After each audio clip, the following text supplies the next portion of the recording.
بروز اتوار مورخہ 7 نومبر 1976 حضرت شہید اللہ فریدی رحمۃ اللہ علیہ نے فرمایا کہ تصوف بالکل عملی چیز ہے۔ ہم لمبے چوڑے نظریات میں کسی کو الجھانا نہیں چاہتے۔ نظریات، تحریکیں اور فرقے، یہ سب اس کا نتیجہ ہے کہ کوئی صاحب بعض آیات اور احادیث میں اپنی عقل لڑاتے ہیں، اس مجموعوں میں سے وہ ایک نظریہ نکالتے ہیں، پھر کوئی فرقہ بنتا ہے، کوئی تحریک بنتی ہے۔ تصوف کی ماہیت بالکل اور ہے۔ اس کا تعلق باطنی واقعات سے، نظریات سے نہیں۔ اس کا مقصد یہ ہے کہ اللہ کے ساتھ انسان کا رشتہ بجائے اس کے کہ وہ صرف ایک جذبہ ہو یا ایک عقیدہ ہو، ایک واقعہ بنتا ہے کہ وہ رشتہ ایک محسوس چیز ہو جائے اور اس کی اپنی قابلیت و صلاحیت کے مطابق اللہ کے ساتھ ایک قسم کی گفتگو قائم ہو جائے۔ گفتگو تو انبیاء کی ہوتی ہے جو وحی ہے۔ حضرت موسیٰ علیہ السلام کلیم اللہ ہیں، حضور صلی اللہ علیہ وسلم بھی کلیم ہیں، بلکہ اس سے بھی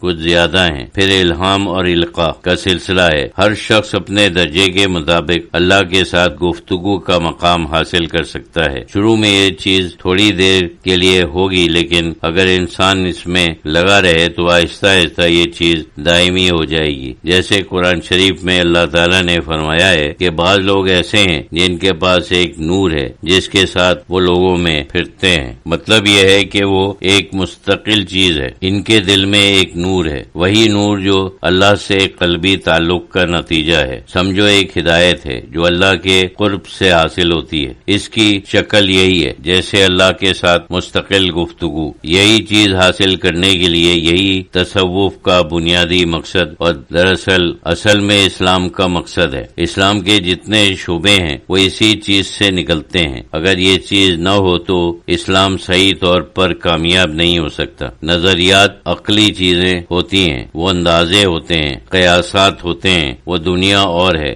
یہ دنیا اور ہے۔ بعض لوگ اس سے تسکین پاتے ہیں کہ وہ ہر مسئلے میں اپنی عقل استعمال کریں۔ اصل چیز جو ہم رسول اللہ صلی اللہ علیہ وسلم کی زندگی میں اور آپ کی تعلیمات میں دیکھتے ہیں وہ یہ ہے کہ جیسے آپ خود تھے ویسے ہی آپ کے خاص متبعین یا پیرو تھے۔ معلوم ہوتا تھا کہ ہر وقت اور ہر لمحے انہیں اللہ کی طرف سے ہدایت ہوتی تھی۔ یہی تصوف کا مقصد ہے۔ ہمارے اجتماعات، ہمارے حلقے اور مجمع سب اسی مقصد کے لیے ہیں۔ جیسے صوفیہ کے ہاں اصول ہے، عملی چیز ذکر ہے، فکر ہے اور صحبت ہے۔ ذکر کے سلسلے میں ہمارے بزرگوں نے 3 چیزیں بتائی ہیں جو شجرے میں درج ہیں۔ ہدایت عام کے باب میں پیرا نمبر 9 میں 12 تسبیح کا ذکر ہے اور اس کی ترکیب ہے، اور اس کے بعد فرمایا گیا کہ اگر کسی کو یہ توفیق نہیں ہے کہ 12 تسبیح پڑھے تو پھر وہ 500 مرتبہ اللہ کا ذکر کرے۔ دل کے اوپر ضرب لگتی ہے، یہ بھی نہ ہو تو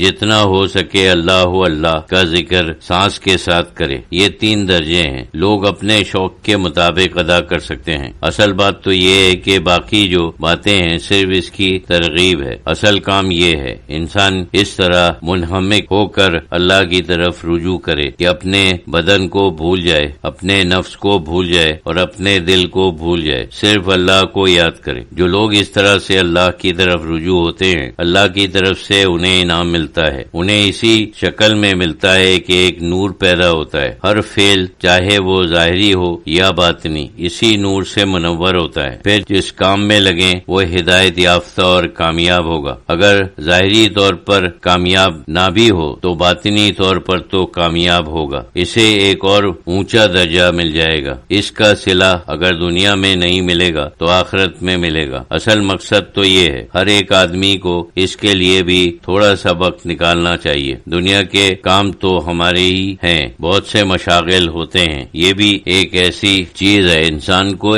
اس طریقے سے بنایا ہوا ہے کہ اسے کافی وقت زندگی میں مشاغل میں لگانا پڑتا ہے۔ کچھ وقت اس کے لیے بھی نکالنا چاہیے۔ اللہ تعالیٰ نے فرمایا ہے اور رسول اللہ صلی اللہ علیہ وسلم نے فرمایا ہے اور اپنے عمل سے دکھایا ہے کہ مصروف زندگی کے باوجود انسان یہ سب کچھ کر سکتا ہے۔ ان 3 چیزوں میں 12 تسبیح کا ذکر ہے جس میں لا الہ الا اللہ اور پھر اللہ یہ 3 اذکار ہیں۔ اس کے کم درجے ہیں، خالی اللہ کا ذکر ہے۔ کم درجہ اس وجہ سے کہتے ہیں کہ وہ زیادہ جامع اور لمبا بھی زیادہ ہے، لیکن اللہ کا ذکر کسی طرح سے کم درجے کا نہیں ہے، بلکہ وہ بہت اعلیٰ درجے کا ذکر ہے۔